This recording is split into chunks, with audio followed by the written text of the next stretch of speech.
when I told him we were going to be talking about mask purchases. He was like, you need to mention this other thing that happened to her. So he bought some gaiters, the ones that go around your neck and they pull up. Yeah. Uh-huh. A lot of places say those don't work as well, but the only reason he bought them is because he's a superhero nerd, and it was the Punisher. It was like the Punisher's face from here down, and Oh, he was all excited. And I think it was like a 2-pack, so it came with like another superhero that I can't remember who it was. But when it arrived, it was also an Instagram ad, by the way. When it arrived, it was child size, and it wasn't the Punisher at all. It was Deadpool. They like sent him a completely different superhero, and it was like he couldn't get it over his head. It was like kid size. And the Deadpool face was like this big. He was like, what the F is this? He was so mad. He's like, make sure you tell her about that too. Like, oh, he can't win, poor guy. no, he cannot win with these masks. He cannot. How do you mix up Deadpool and Punisher? Like, come on now. We bought this thing because it looked great, but as it turns out, it was a great big mistake. What do we do now? Today I have my friend Nikki, and she is going to be talking about a purchase that she made. Not that she didn't like it necessarily, but it had more to do with the timing. And so we're going to hear her story in just a moment. But first, I want to introduce Nikki. She is a very kind and funny and caring person. And I'm so happy to have her on Buyer's Remorse today, and for you all to hear what she has to say about her purchase. So tell me a little bit about yourself. If there's anything creative that you're working on that you want to put out there, I'd love to hear about that too. Well, funny you should mention that. So obviously ever since pandemic hit, things have been quite different. I was on the verge, literally last March, I was on the verge of making a start to a career change, because I was a career server. Yes, I wrote on the side, but like nothing really professional ever came of my writing background, I guess I could say. And I had always thought about teaching. So it was like March 10th last year. I was like, you know what? I'm gonna apply for my substitute teaching certificate. I'm gonna start subbing. I'm gonna get my foot in the door. I'm gonna see how that goes, and if it's a good fit for me. And I filled out all the paperwork. I sent in my payment, and then bam! Not even a week later, the whole world shut down, and I was like, okay, yeah, exactly. So I mean, everything has been like screeching halt ever since then, basically, because obviously the education system right now is completely turned upside down. And I've got a lot of friends and a couple of family members who are teachers, and they even said, they were like, you might want to just pump the brakes for a minute on that and wait for things to normalize. So I thought, okay, I'm going to take your advice and I'm going to explore some other avenues. It's funny because now Instagram knows I've been hammering down on looking for a side gig and looking for a new job, because all the ads from Instagram now are like, oh, freelance writing? Oh, freelance proofreading. One of them that that was Pinterest. I saw this one on Pinterest, was for voiceover work. And I was like, I've always thought about voiceover work. I wonder what I would need to do to get that going. So the past couple of weeks I've been like researching and reading up, and I'm just like, this might be something. I could see you doing that. And it's so interesting because I feel like when you open your mind and say, okay, anything's possible, stuff will find you. Because with me in copywriting, I forever was like, how do I marry my undergraduate with my graduate and do something that I can do at home and, have my own business? And for a long time, it took me a while to get there. And I feel like I had done all these random things before that. But then once copywriting presented itself to me in an Instagram or Facebook ad, like it's good for you because somehow they know what we're looking for. It's crazy, but yes. Yeah, right? It's so weird. I'm like, are you in my house? No. And the answer is actually yes also. So it's just like, okay. But yeah, once that came and presented itself to me, I was like, wow, this is checking off all the boxes. Like, I didn't know that I could have my own business, work from home, and put together storytelling and marketing. So it will find you. And, the fact that voiceover work found you, I think is awesome. You have a great voice. Your comedic timing is great. I look forward to seeing where that leads you. You'll have to keep me posted. I will. Thank you. That's very encouraging. First question I have for you is, what did you buy? Da-da-da-da. So I bought some face masks that were Halloween themed, mostly. I did get some that were also, everyday masks, but they're just cute little. This one's like a witchy one. It's got cauldrons. This one's like a little Jack Skellington, which is also the one I bought for Christina that she didn't get until after Christmas, but that was my fault because I didn't mail it in time. And this cute one with pumpkins. Yeah, so I saw the Instagram ad when I was flipping through, and I mean, I'm a sucker for a good deal and something that is useful, and I love Halloween. So it was like the end of September, and I was flipping through, and the ad popped up, and it was for this company that was advertising buy one, get two free masks. And one mask cost $9.99. So I'm thinking, like, that's a damn good deal. Like, and then I'm like, all right, let me check it out. I pop in and I'm flipping through. They had advertised the Halloween masks, but as I was flipping through, I was like, oh, they have other ones too. So here's a couple of the other ones. I got cute little butterflies. But yeah, so I figured, we had a pretty good stock of reusable masks, but we could have used a few more anyways. And that's what made me pull the trigger on them. And I know you said you saw some testimonials too. What did those say? So I have taken to reading reviews. I never used to read reviews because I'm like, people are nuts. You never know what they're going to say. But I'm like, well, read them all and take them with a, grain of salt if they seem like they're from a crazy person.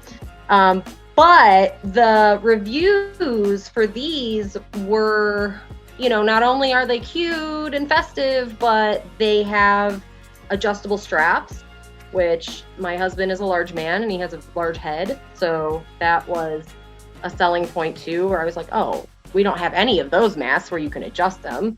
And then they also have a pocket for filters. And they were throwing in, like, I think it was 2 filters per mask you buy. 1 or 2, something like that. So that was a selling point too. But yeah, the testimonials were mostly good. And nobody said anything about lead time. With psychologist Robert Cialdini, but he had looked at, what influences certain behaviors, and that sort of study has been used a lot in marketing and just copywriting and how people go about sales language and things like that. And there's 6 different principles, but something I noticed with your purchase is that you had the testimonials, and so you already have recommendations from people saying, yes, this is a great product, go ahead and get it. And then you had the sale price on top of that, which isn't necessarily one of his principles, but that always helps once you trust a brand to know, okay, there's a sale price. It kind of gives you that extra push to move forward and go ahead and get this deal while it lasts. And then outside of that, I also put in there that we've got some social proof and some authority as well. Now, this can go not necessarily just for this purchase, but just for this specific time.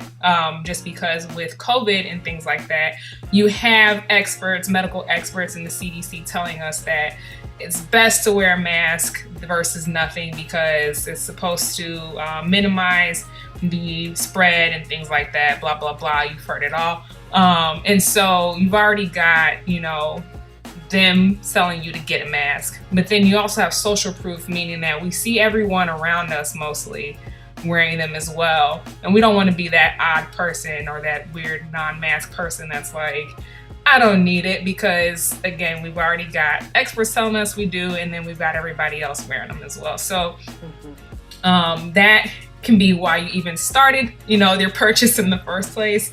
Because I can safely say for me, if we weren't in the middle of a pandemic, I don't have a reason to buy a mask. I have never worn a mask ever until this happened. No, and then that was an adjustment because I'm like, dang it, I just put on chapstick and now it's rubbed all inside of the mask, or whatever it is. Makeup's coming off. It's like, I'm sure their lips look like all crazy all over their face.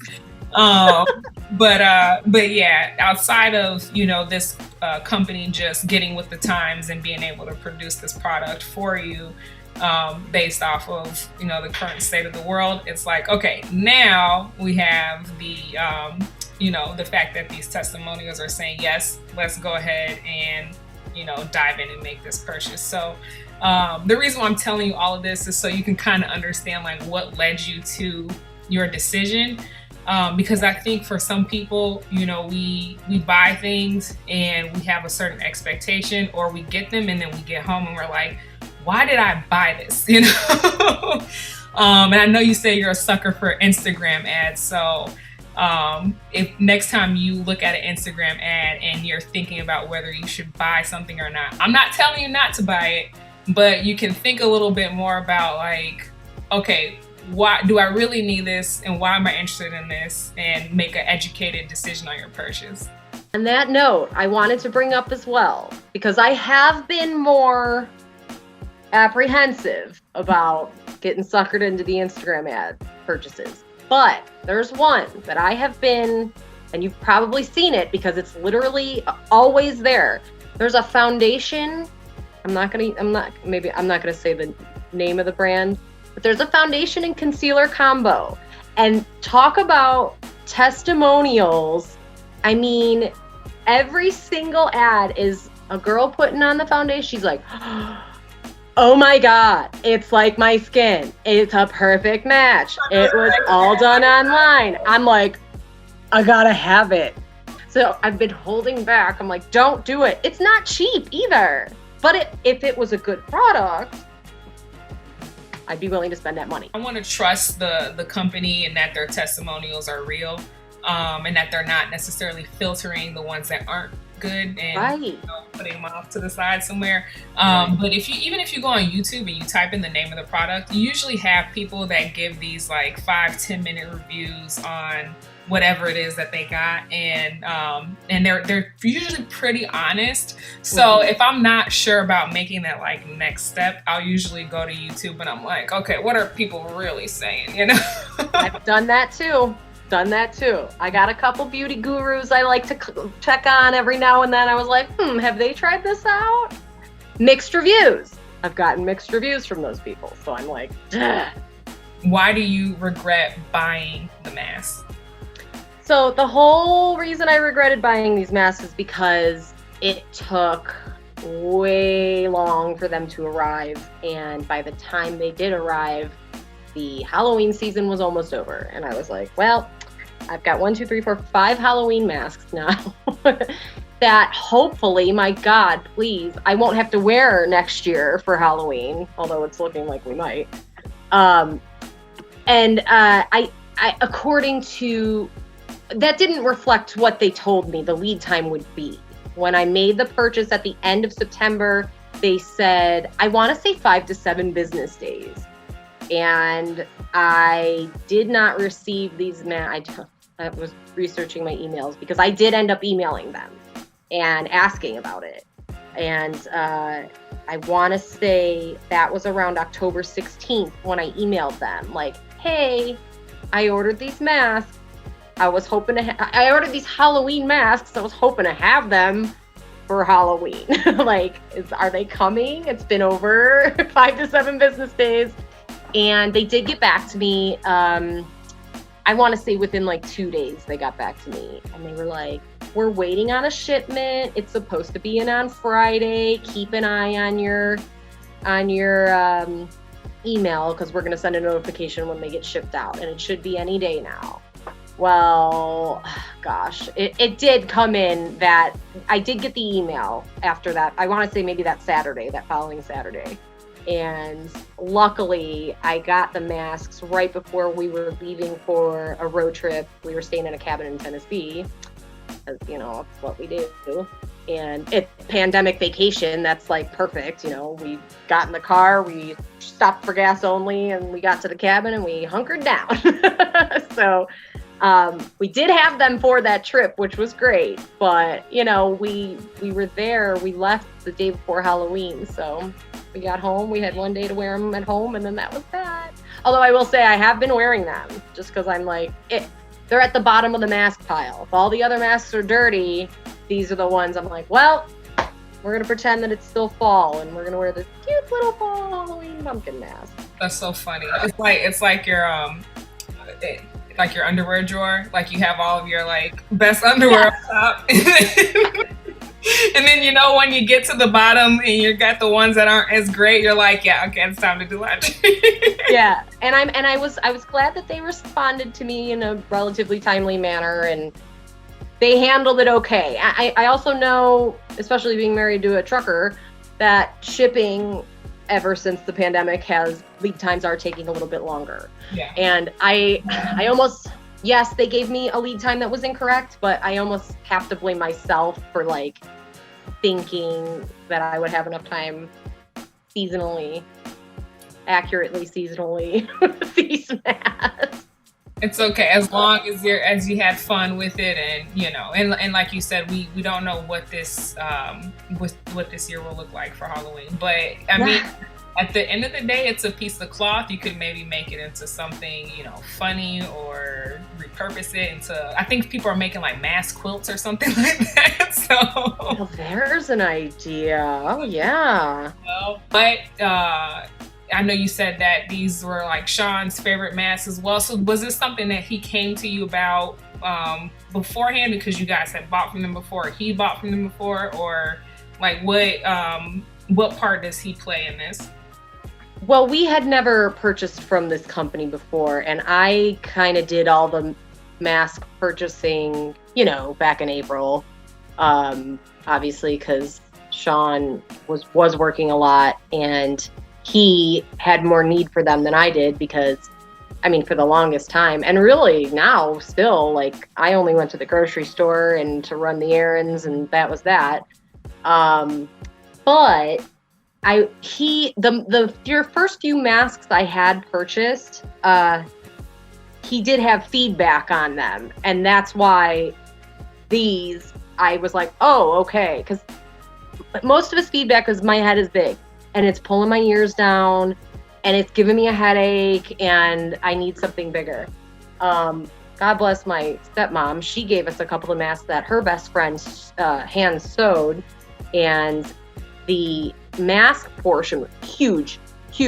Like, I can't even wear this mask because it's like down to here. I'm like, okay, well, it's a little too pink. Sean probably won't wear it. But the straps, even still, the straps were just like too tight for him. So when I saw that these straps were adjustable, I was like, okay, this is probably the best bet. Because again, with the first few mask purchase, I never bought a mask before. I didn't think about it, you know. The first few purchases, I made sure that they were just solid colors, neutral colors, and I was looking for the pocket inside so that he could put his shop cloths in there. But I hadn't thought about the size and you know, the straps and the size of his head. I really didn't think about it. You'd think I would, but I didn't. So yeah, so I did take that feedback from him, and that did also kind of dictate my purchase on this. I was like, all right, adjustable straps. If these don't work, then his head is just too big for masks, and I'm sorry I tried. So at any point I know you reached out to the company and you were asking where your purchase was at. Once you got it, have you reached out to them again to let them know like that you wish that they would have given you a more accurate lead time and that it was, the end of the season, and so if there was any way they could rectify their delivery? I didn't contact them directly, but I did end up leaving a review, and I did say, we like the masks, they're great. The lead time was way off though. Is it the end of the world? No, it's not the end of the world. Can we still use the masks? Yes, we still use the masks. So I'm not going to, troll them and say what jerks they are all over their webpage. But I did want them to know, like, yes, lead time did affect us. I know reviews are so interesting because I feel like they're necessary in the fact that, like, it gives the company a chance to learn and improve on their practices and just be better. But then you also have those people that are just complete jerks, and like you said, all they do is they troll and they go above and beyond to like slander and drag someone through the dirt. And I'm like, are you that bored with yourself that you've got to like just dig in and that hard, so yeah, I'm glad you kept it short and sweet and and gave your quick tidbit. And the other thing is like, yes, it's not a serious, relationship, but you are the consumer. They are the owner or the whatever, and you're buying from them. So there's a little bit of a relationship there. And I think about my other relationships in that matter too. And I'm like, okay, if my husband ever made me mad, am I gonna go out in the street and like cuss his name and drag him through the mud and, tell people how awful he is and that he deserves to be on, and I'm like, no, yeah. I'm gonna give him some, maybe I'll be mad initially, but after I cool off, I'm gonna give him some, real feedback so that we can have a stronger relationship. And I just feel like that's how reviews should go. If you could give this company 0 to 5 stars, 5 stars being the greatest, what would you give them, and would you recommend them to somebody else? I'd probably give them like a 3.5, honestly. But again, I'm also like, I try to be positive. So it's like, based on the quality of the product, I mean, we haven't had any issues with, damage or anything like that either.